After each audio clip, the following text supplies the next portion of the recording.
এই বেটা দেখ, আমাদের জমিতে একটা কলা গাছ ভেঙে গেছে, ওইখান থেকে এই কলার ঝোঁকাটা আমি নিয়ে আসছি। কিন্তু বাবা এটা তো পাকেনি, তার আগেই ভেঙে গেল। কি আর করবো বল, তুই একটু পানি নিয়ে এই কলাগুলো পরিষ্কার কর, আমি একটু বাজার থেকে আসছি।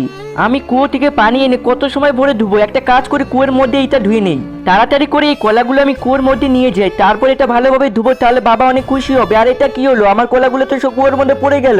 আরে এটা কি হলো, আমি ভাবলাম তুই কুয়োর মধ্যে পড়ে গেছিস। আরে আঙ্কেল, আমার কলাগুলো সব কুয়োর মধ্যে পড়ে গেছে, আমার বাবা জানতে পারলে আমাকে অনেক মারবে।